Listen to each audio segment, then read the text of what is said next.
Oke, kali ini saya akan memberikan tanggapan tentang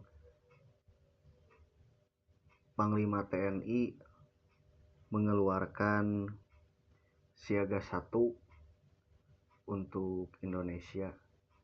Kali ini saya akan menggunakan logika jalanannya ya. Jadi dengarkan baik-baik, kalian jangan sampai terkecoh oleh deru mesin panser yang lewat di depan mata kalian dan kendaraan-kendaraan ataupun senjata-senjata yang dimiliki oleh tentara Indonesia.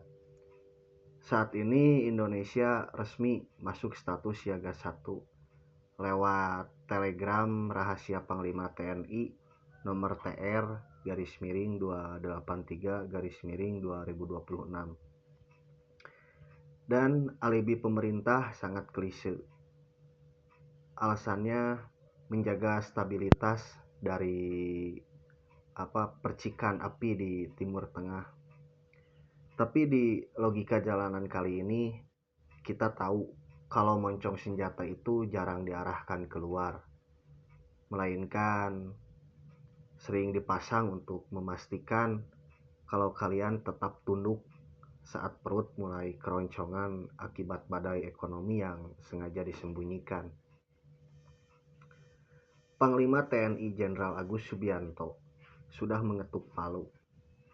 Seluruh personilnya kini dilarang cuti dan harus standby di pos masing-masing sejak 1 Maret kemarin.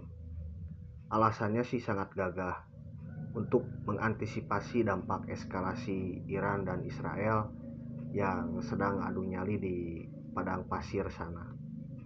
Seolah-olah kalau Teheran meledak, maka Jakarta otomatis akan diserbu jet tempur oleh asing dari langit utara.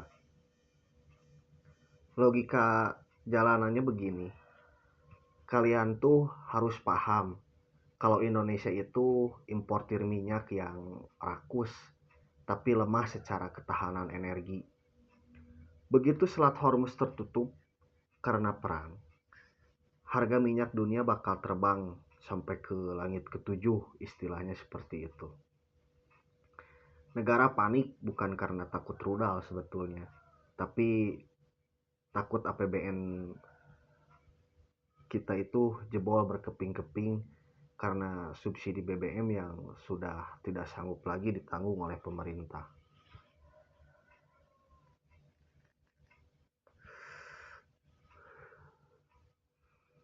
Maka jurus siaga 1 ini adalah cara sebetulnya yang paling praktis untuk mengamankan kilang-kilang minyak dan pipa-pipa distribusi dari sabotase atau yang lebih nyata dari amukan massa yang sudah mulai kalap sebetulnya. Aparat bersenjata lengkap bukan dikirim ke perbatasan negara, tapi disebar ke objek-objek vital ekonomi di negara Indonesia. Jadi ini adalah penjagaan aset sebetulnya ya, bukan penjagaan kedaulatan dalam arti yang sebenarnya.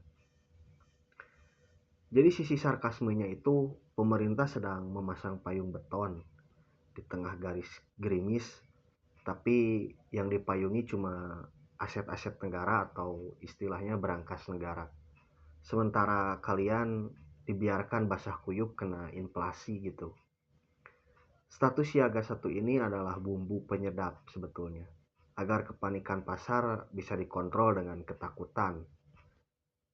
Jika kalian melihat seragam loreng di mana-mana, itu artinya negara sedang bilang, jangan berisik soal harga, kami itu punya senjata. Nah, di sini kita harus membedah sebetulnya siapa sebenarnya musuh yang ditakuti oleh rejim ini, yaitu pemimpin negara kita, Pak Prabowo Subianto. Sebagai presiden dengan insting militer yang tajam, pastinya sangat tahu kalau ancaman terbesar kekuasaan bukan dari invasi asing, tapi dari para demonstrasi atau massa yang sudah mulai muak sebetulnya. dengan program-program atau kebijakan-kebijakan negara yang tidak pro rakyat gitu. Isu kenaikan harga kebutuhan juga pasca lebaran sudah dipastikan bakal melonjak, dan bom waktunya itu sudah mulai terbakar ya dari sekarang. Terus juga kita lihat polanya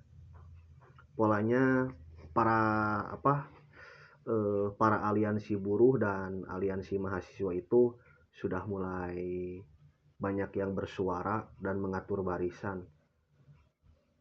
Kemarin-kemarin kejadian ada mahasiswa yang dengan lantang berani memprotes kebijakan program-program yang dinilai sangat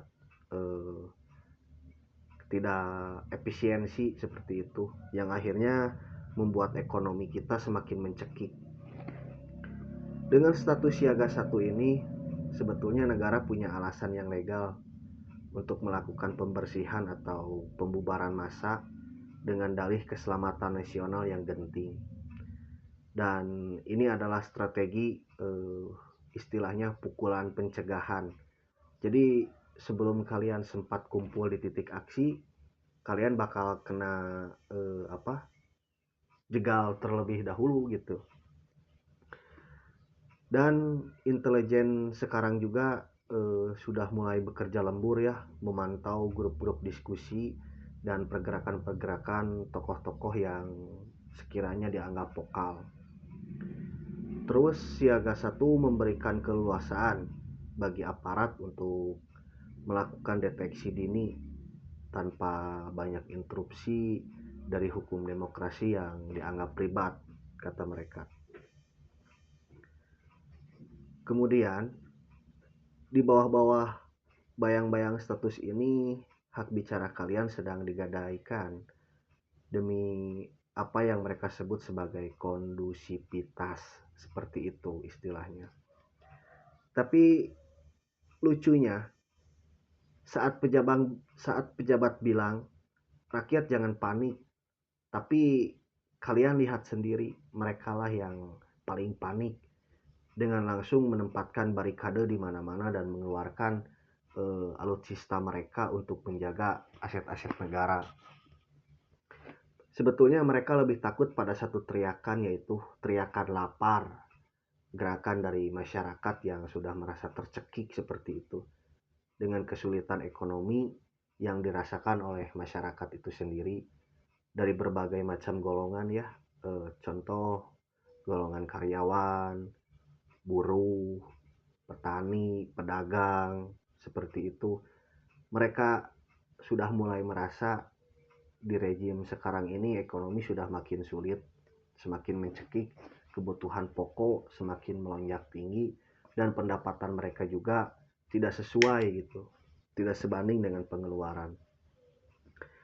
Jadi status siaga 1 ini adalah cara halus sebetulnya bagi mereka untuk membungkam kritik di tengah krisis yang rejim sendiri itu gagal mengantisipasinya sejak awal. Kemudian jangan pernah lupakan kalau setiap status darurat selalu punya nilai politik yang tinggi bagi mereka yang memegang komando pastinya. Di balik kesibukan Jenderal Agus itu, yang menjalankan perintah pasti ada kepentingan konsolidasi kekuasaan yang sedang diperkuat. Inilah ajang pamer kekuatan, atau bahasa kerennya show of force, untuk menunjukkan siapa yang memegang remote control atas republik ini. Kemudian ada fakta yang menarik, hal yang menarik yang dilihat oleh logika jalanan saya gitu. Situasi seperti ini bagi Gibran dan barisan pendukung 2029, stabilitasnya yang dijaga dengan tangan besi. Mereka membuktikan kalau pemerintahan ini kuat dan tidak bisa digoyang oleh isu receh. Mereka ingin menunjukkan sebetulnya ke mata internasional bahwa Indonesia tetap aman untuk berinvestasi untuk para investor gitu. Meski kita lihat rakyatnya sendiri sedang bersusah payah, berjuang keras gitu di lapangan untuk menghadapi situasi ekonomi saat ini. Mereka hanya mementingkan keamanan modal, itu lebih berharga daripada kenyamanan tidur kalian. Dan pemain-pemain lama dan para oligarki energi sekarang sedang duduk manis di belakang barisan aparat ini. Mereka tahu selama status siaga 1 berlaku, aset-aset tambang dan bisnis mereka tentunya akan dijaga ekstra ya oleh negara menggunakan ya pajak sebetulnya. Mereka menggunakan para aparat untuk menjaga aset-aset negara menggunakan pajak kalian.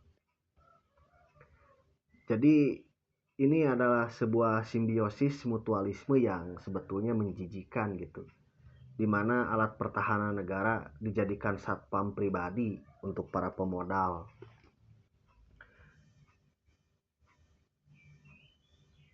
Oke, sekarang apakah kalian sudah sadar kalau ketakutan itu sengaja dipelihara agar posisi tawar-menawar oleh penguasa itu tetap tinggi dengan menciptakan sebuah suasana seolah-olah negara itu dalam bahaya besar. Penguasa itu bisa meminta maklum gitu atas segala kebijakan yang merugikan rakyat dengan alasan ini demi keamanan nasional. Itu adalah kalimat sakti yang digunakan sebetulnya untuk menutupi ketidakmampuan pemerintah dalam mengelola perut rakyatnya sendiri sebetulnya. Nah, pada akhirnya kita sampai pada kesimpulan yang pahit gitu.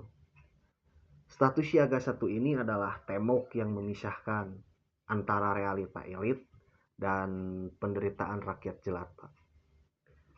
Jadi kalian dipaksa menjadi penonton dari sebuah sandiwara militerisme yang tujuannya sebetulnya bukan untuk melindungi nyawa kalian, melainkan untuk melindungi kursi mereka dari amukan massa gitu. Dan sejarah juga mencatat bahwa setiap kali negara merasa perlu gitu menonjolkan kekuatan bersenjata di tengah krisis ekonomi yang sedang terjadi, itu adalah tanda kalau mereka sudah kehabisan ide untuk menyejahterakan rakyatnya. Dan saat narasi pembangunan sudah tidak mempan lagi untuk dijual, maka narasi ketakutan dan keamananlah yang mereka dagangkan.